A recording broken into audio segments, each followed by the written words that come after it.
And actually another diamond did come in. He called twice and we decided to throw our stacking, blocking aces, blocking ace queen of diamonds, ace jack of diamonds, ace 10 of diamonds type of holdings. I think.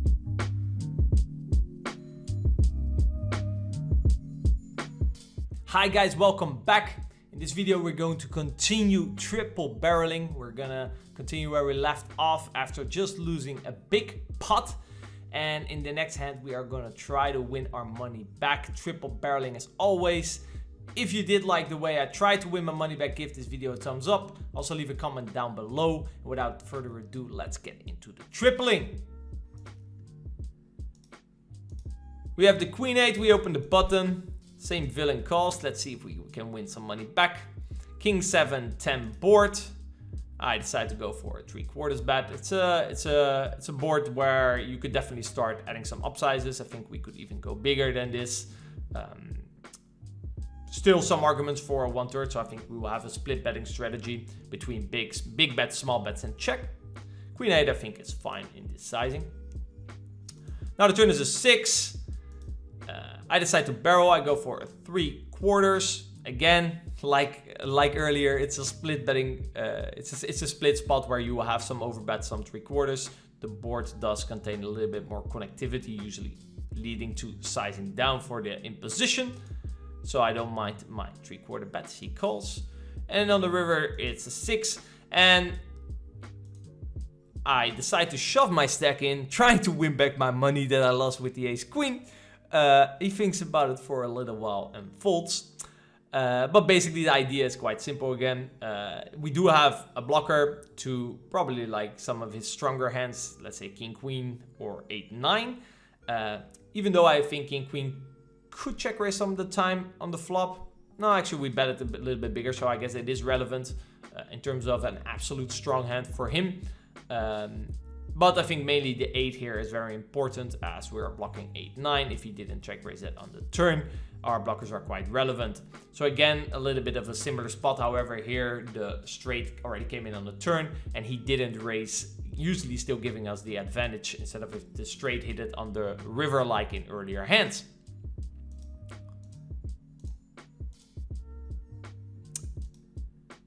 A little bit of a different spot this time. We are actually the limper against Mr. OTB himself. Let's see if we can bluff the OTB. In general, a board that not gonna necessarily bet range in the limp pot due to the range interactions, but I think 8-9 is probably one of your first betting candidates in terms of a bluff as it has some potential. So I bet. Turn is a diamond and I decide to block. I think it's fine. I don't think we should size much bigger than like 3/4. I think block. I think actually block is fine. Basically, the smaller you bet, the wider you can bet for value. Yeah, I don't necessarily mind my block. I also wouldn't mind a 3/4 bet. He calls, and on the river we get a similar situation as earlier, where we kind of now make a lot of hands that he cannot have. So king queen, jack queen. 9-10 probably does have at least with a diamond, but we have a 9, so that's quite favorable. We still are blocking a flush with the 8 of diamonds, and in general I think we have quite a big advantage given it's a limp pot and the board contains 3 broadways and suited hands, where usually those are hands that your imposition is going to raise. So I decided to go for an overbet. So again, from a range perspective, how the run out came and how the preflop ranges look, you kind of see if you have an advantage and then adjust your bet sizing accordingly. So I did overbet and he did decide to bluff, to fold, winning us a little pot. Again, you could have made arguments to go even bigger, but I think this way we can still bet a 1-pair hand given it's a limp pot. Let's say we have a good king like king 10 or something. I think we could still bet for this sizing. We have an 8 and 9 kind of blocking his best king X. I think king 8, king 9. King 9 is definitely calling. So in terms of blockers, I think we also do well.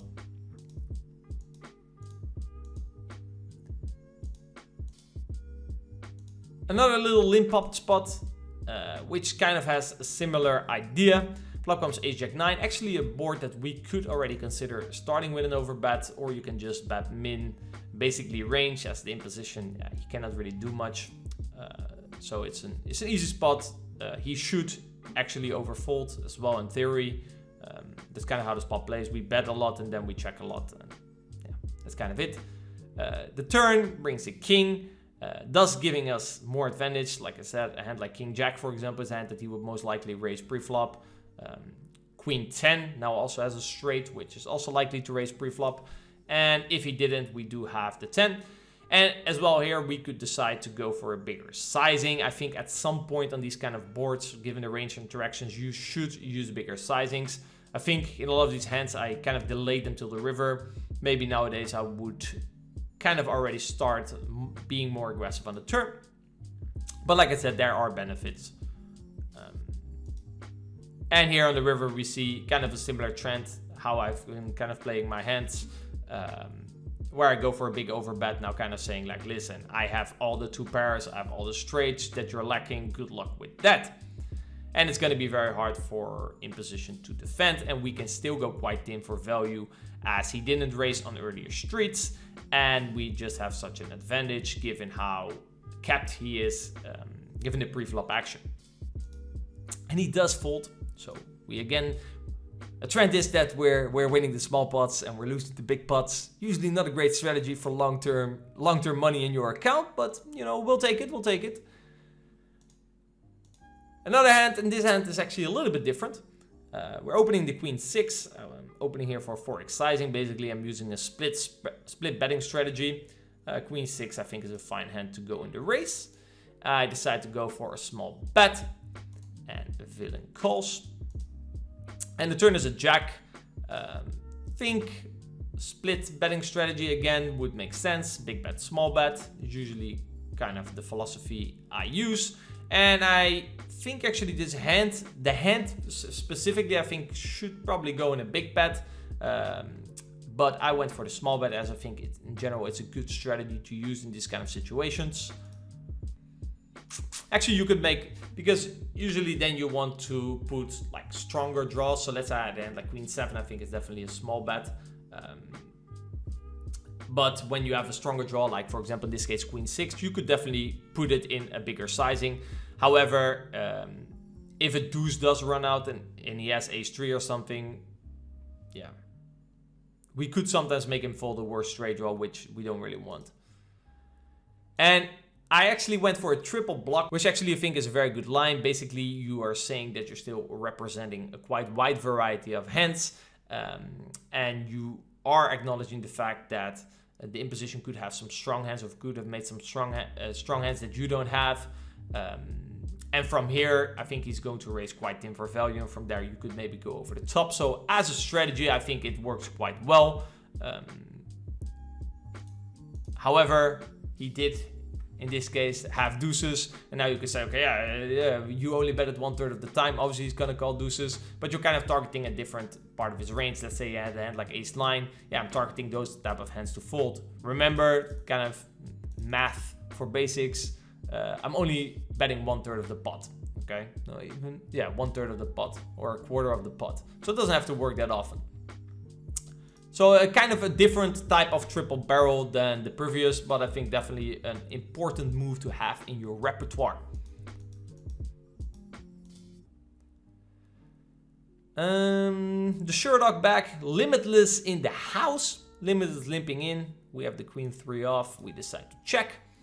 7-6-5, Limitless checks. It's a little bit similar as a hand that we played earlier.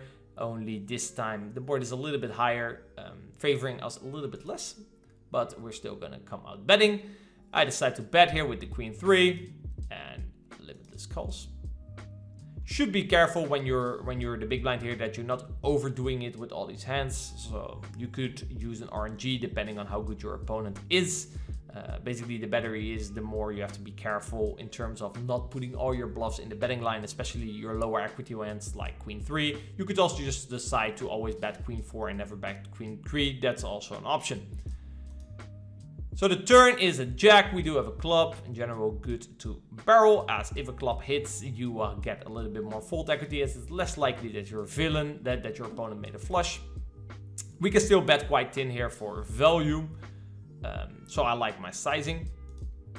And on the river, it's quite similar as the other scenario where the board pairs, and basically now I'm most probably not value betting a 7 anymore, so I'm basically going 6+, and therefore I'm going to use a bigger sizing. And actually, just like in the other hand, here we did bet more money-wise, but in terms of big blind-wise, I think here to up the pressure a little bit more, I think I would have liked a bigger sizing. But we did get it through, guys. We did get it through, win a nice 1.5k pot there. But again, just like in the other scenario, it's kind of, you have to understand when do we decide to bet bigger here on the river.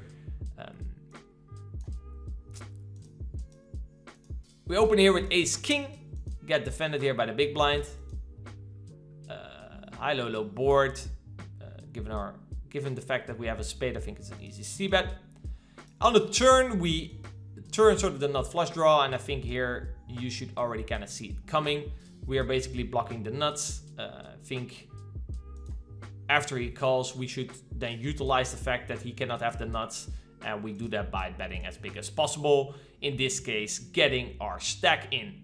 Okay, I think this is the way we can best utilize our blockers. We're putting this villain here in a very tough spot. Again, I think you shouldn't always jam all your hands. I think again it's a split situation. I think if we have kings with a spade, for example, we probably still want to bet. Not sure if we want to go this big. So I think the majority of bets will be maybe 3/4. And then if we have the nuts, we want to get it in. And if we have the nut blocker, we want to get it in. So in this case, I think this is a good example of a hand that we just want to put our stack in. And he did fold again, which is going to happen quite often, as I stated, given our blockers and given the fact that we're betting 4 times pot.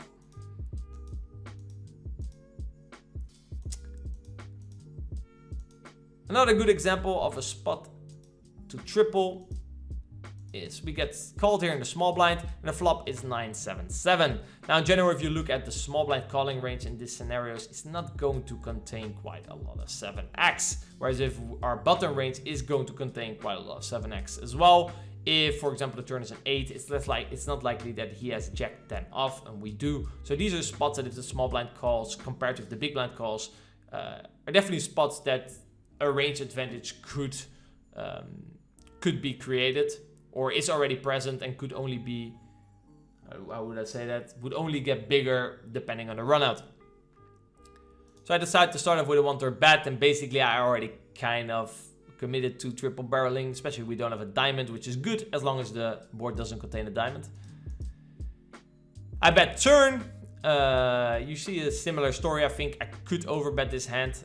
For what it's worth, actually we are blocking also 7-8 suited, which he could call a small percentage of the time. He calls, and on the river is a king, and basically I'm now going to use the advantage of a 7 that I have.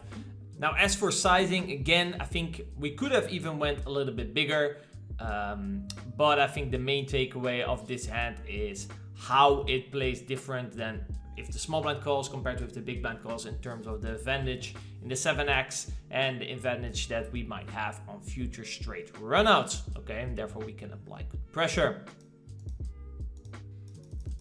Queen Jack, we open a button, get called by the big blind, A7 deuce. I think this hand should probably check, but we're looking at triple barrel, so I probably did bet. Yes, I did indeed bet. Similar as a spot I think we discussed earlier. I think this is going a little bit out of line. I think the Jack 10 should again be the C-bet. If I did decide to bet though, I think using your Jack blocker in terms of blocking Ace Jack, Ace Queen blocker for what it's worth, if he did call Ace Queen, probably will check raise that some of the time. That's why I think Jack 10 or a hand like 9-10 is a way more favorable hand to C-bet and barrel than Queen Jack. And basically if we don't really have a nice barrel here with Queen Jack, I think we should just go back one street and not even C-bet it. I think that would be the correct solution. But we did actually decide to barrel, and we now decided to just go all the way. We didn't use a very big sizing, as we are kind of trying to represent that we're still value betting maybe a hand like Ace 10 plus. Whereas if we would go really big, let's say we bet 3 times a pot and he has a hand like Ace 6, he might consider that, or Ace 5, he might consider that like a very good bluff catcher, as we are not value betting a hand like Ace 10 anymore, and he's blocking a hand like 5-6. So I think a hand like Ace 5, for example, has a harder time calling 819 than possibly a 2.5 time pot bet. So I think if I did decide to bet, I think this is good sizing for this exact holding. But in general, like I said, I don't really like the flop bet that much. He did call and he had 2 pair, which, yeah, it's not really a hand that we're expecting to fold. So this is also actually a very important lesson if you are bluffing. If your opponent calls you with a hand that is a standard call or a very strong hand, you don't have to feel bad about your bluff, right? You only have to feel bad about your bluff when your opponent calls you with a hand that you expected him to fold. Then you should maybe reconsider your bluff, okay? And even then, you don't know if he calls that 100% of the time. But I do feel like that is a good thing to look out for, okay? If I want to make him fold, for example, I'm like 7-5 and he calls here with 7-5, I'll be like, interesting. Maybe I shouldn't have triple barrel to Jack Queen here versus this opponent. I hope you guys liked this video, gave you a little bit of an insight about some spots that you could triple barrel. If you did, remember, give it a thumbs up. If you have any questions, leave them down below. Have a lot of fun triple barreling. As always, Poker Ambition cannot be held responsible for any triple barrels that have gone wrong, so do take that in consideration before you're investing your money on the river. And I wish you guys a lot of luck barreling and good luck at the tables in general. See you in the next video.